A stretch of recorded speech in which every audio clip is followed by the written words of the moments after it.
Welcome to Author Mindset Monday. Today's quote comes from Byron Pulsifer, who said, "I've never known a person who was successful that didn't at first establish a mindset of success.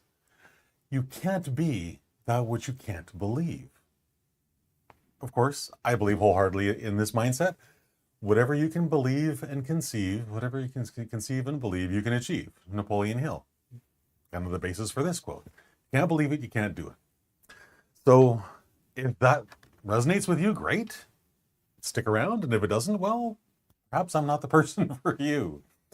Hi there, my name is Christopher Diarmani, and it is my pleasure and my passion to empower nonfiction authors, hopefully a nonfiction author just like you, so you can turn that dream you have of writing a book into your published reality. And so that's what we're going to discuss today, is all about mindset and why it is so important. Our thoughts create our reality. Say that again. What we think, the thoughts that cross our mind, are the things that create our reality.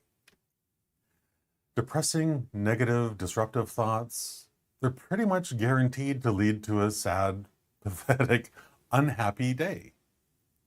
Makes sense, right? Think back to the day where you had something terrible go on and you had bad thoughts around it. Odds are, day wasn't so much fun. Now, think back to the last really amazing day you had. Positive, uplifting, happy thoughts. I will bet, guarantee that you had a really amazing day. Really amazing day. This isn't rocket surgery. This is really simple stuff. It really is. It's basic foundational stuff for success in any endeavor in life, including writing a book. Negative thoughts. If you tell yourself that you don't like writing, for example, let's go here. If you tell yourself that you don't want to write, you don't like writing, a negative thought about writing, it's going to be very challenging, if not impossible, for you to sit down and write. If you do actually manage to sit down at your desk and put your hands on the keyboard, odds are writer's block or some other craziness is going to be getting in your way. But what if you tell yourself that you absolutely love and adore writing and you just can't wait to do it? You're going to sit down at your computer and your fingers are going to fly over the keyboard and things are going to be really amazing. All because you have chose to believe something different. I love writing. Now, I can say that without a shred of hesitation, because a day without writing is like a day without breathing. It's kind of really not worth living, right? So if that sounds like you, then great. But I want to share a story that I read the other day on Facebook. And it was one of those things that was concerning in that it expressed a belief system that guaranteed that a person would not be overly successful. This gentleman said that he couldn't commit to writing schedule, could not do it because it sucked the joy out of writing for him. He claimed the only way he could write is when he was inspired. And so he would sit around waiting to be inspired. And the reason he did that is because on those days where he was inspired, he said he could write as much as 5,000 words in a day. Now that's really great, writing those 5,000 words. And yet at the same time, he readily admitted that on every other day, he was lucky if he could write 250 words. But he still maintained that belief. This is fine. Writing basically nothing for 5 days is fine because on that sixth day, I'm going to write 5,000 words and make up for it all. Okay. If that's what works for you, fantastic. Again, I am not the person you should be listening to because I don't believe any of that. Here's the thing. He also readily, because this is a fairly lengthy post, he also readily admitted that he had no idea how long it would take him to write his book, to complete that first draft. He said, might take me 2 weeks, might take me 2 months, might take me 2 years. He had no way of knowing because he had no clue how to set a deadline because he didn't know when he'd be inspired to write. I think there's a better way of doing this. I truly do. And it's a way that I've proven to myself 50 times so far and counting. And it's a method that I've used to help other authors complete, finish, publish their books as well. It's simple. But this author believes he can't write unless he's inspired. And it's one of those dreadful self-fulfilling prophecies. He can't write. unless he's inspired. He literally cannot write to a schedule because he doesn't believe it's possible to write well doing that. So, on the other hand, I'll give you another example. I believe something very, very differently. I believe that when I can write whenever I need to because I schedule my writing sessions and I make sure that I show up and I write at those appointed hours, whether I feel like it or not. It doesn't mean that I'm thrilled to be writing every day, but what it does mean is that my feelings about writing are irrelevant, and I understand that. So that once I do sit down at the appointed hour, for me, writing power hour is every day at 4 o'clock Pacific, I sit down at the keyboard and I start writing. And if it doesn't matter what I start with, because within 60 seconds, I am assured, because I have done this long enough to know, that once I sit down, put the hands on the keyboard, and simply just start typing whatever comes to mind, within 60 seconds, I will be on track, on path, and feeling, if not wonderfully inspired, very, very good about what I'm doing. It's just how it works for me. So I write every single day, without fail, whether I feel like it or not. Is my way better? Well, it is for me. The thing I can say is it's absolutely better for me. It's not for this gentleman I'm referring to on Facebook, because for him, it's absolutely worse. But here's the really terrifying thing, I think. Both realities are true. Because I believe writing is possible anytime I set my mind to it, I can write really well whenever I set my mind to it. This other gentleman decided that he couldn't do that, and therefore he can't. But I'm using this story to make the example that you can write, you can do anything you decide to do. The choice is yours, entirely yours. So I can set a deadline because I know precisely to the day how long it'll take me to complete that first draft. And that knowledge allows me to do a whole bunch of other really great things too, such as set a publication deadline, because I know how long it'll take me to complete the revision process and get it to the editor and back and out into the world. It also means I can schedule things like marketing my book, pre-sales on various platforms. I can do all of those things because I know when the publication date is. You can't do any of those things if you don't. So if you want to be a prolific and successful writer, I will argue that my way is, quote, better, because it allows you to schedule your success. And anything that allows you to schedule your success is, in my world, got to be a really great thing.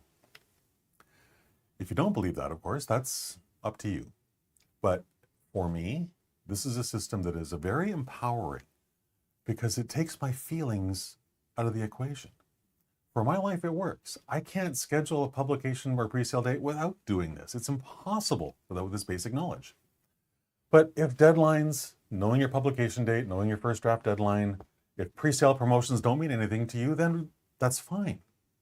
Do what works for you. Embrace it and don't let anyone, including me, tell you to do otherwise. Because if this is the path that works for you, then do it.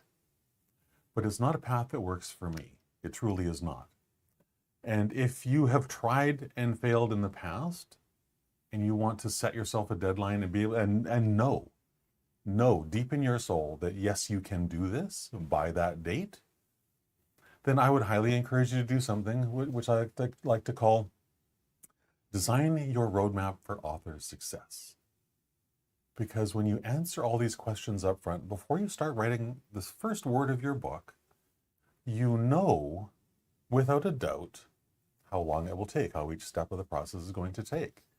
And you can set your mind on this positive result and embrace it and be grateful and joyous and do all this stuff with fun. And again, knowing that whether you're enthusiastic about writing that day or not, it doesn't matter.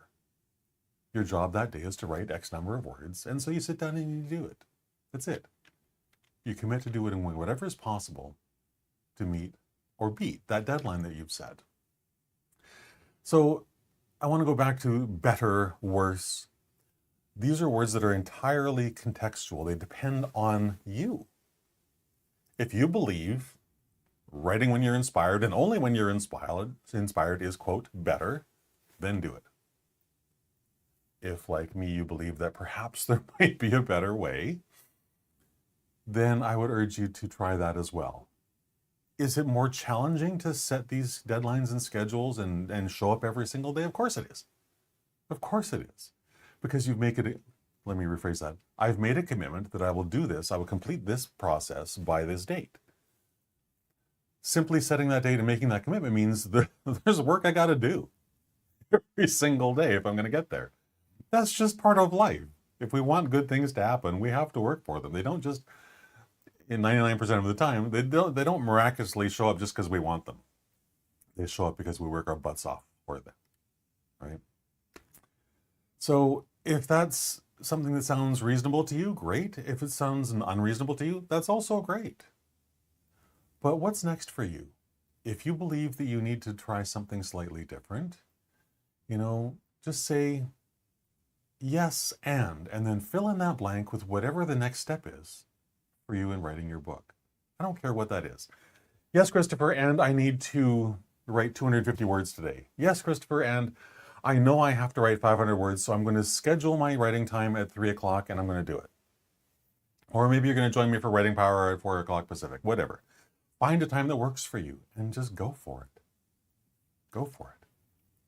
Do you believe that you can write your first draft in 30 days? Do you think it's possible? Yes, Christopher, I do. And fill in the blanks with what you will do to make sure that that happens, that you guarantee that you're successful at that. Because you're going to write your book, you're going to be more happy about it, you're going to do it far faster than this Facebook guy can ever do, because you've set out some parameters, you've set some guardrails around what you're going to do and why you're going to do it. So you can't help but be successful, right? My only question is this: what are you going to write for your next book? Because I don't know anyone that loves to write who's only written one book. There's no such thing in my experience of write one book, be thrilled with that, and never write again. I can't do that. I don't know anyone in my sphere of influence who can do that. There's always another book. There's always another 10 books, really. A friend of mine, she sent me a list. She has 32 books she's planning to write in the future. And she's already building out the plans to be successful for every single one of those books. But she's very dedicated and very committed, and I applaud that, because that's what it takes. If you have a purpose in this world, it's going to take a minute to get there. But you need to plan the success. You truly do. And I'm going way too long today, so I will apologize for that, but I hope the point I'm trying to make is getting through. Schedule your success. Nail down all those details that you need so that you have that complete detailed roadmap for success, so you know, without a shadow of a doubt, how long it's going to take you to get each step of the process done, and more importantly, why this book is so important for you. Who is it that you want to help? Why do you want to help them? Why is it so important to you to help them? All these things. It's all what gets answered in your detailed roadmap for author success. And once you, even though you're working on your this book right now, first or next, whichever, it doesn't matter. Even though you're working on this one right now, start building the plan for the next one. Because you know you're going to write it. And there's no better time to start planning for it than right now. So just keep going, keep doing it. You're going to write the next one way faster and way easier than the current one, because this particular journey down publication highway is going to teach you a lot of things. You're going to make some mistakes. You're going to learn from those mistakes. You're going to discover there's a better way to do one piece of the puzzle. I mean, I've written 50 books and published them so far. I'm still learning better ways of doing things, faster ways of doing things, ways that I can help streamline my process. We never stop learning. That's the joy of it, truly. There's always a better way, and it's our job to go find it. So I hope that's been helpful and inspirational for you today. And if it has, I would love for you to like and share this video with your family and your friends. Excuse me. And if something really resonated for you, please share it in the comments. I'd love to know. And also, please connect with me on LinkedIn, Facebook, Twitter, YouTube, all the links to all my social media platforms, and a couple of other interesting things, perhaps. I hope that you'll find them interesting anyways. Can be found at sleekbio.com/Christopher. That's it. So believe you can, and you can. Believe you can't, and sadly, you won't, because you literally will not be able to. So choose the first path. It's so much easier, so much more fun. And I'll see you somewhere along the road of Publication Highway. Have a fantastic rest of your day, and I will talk with you soon. Bye-bye.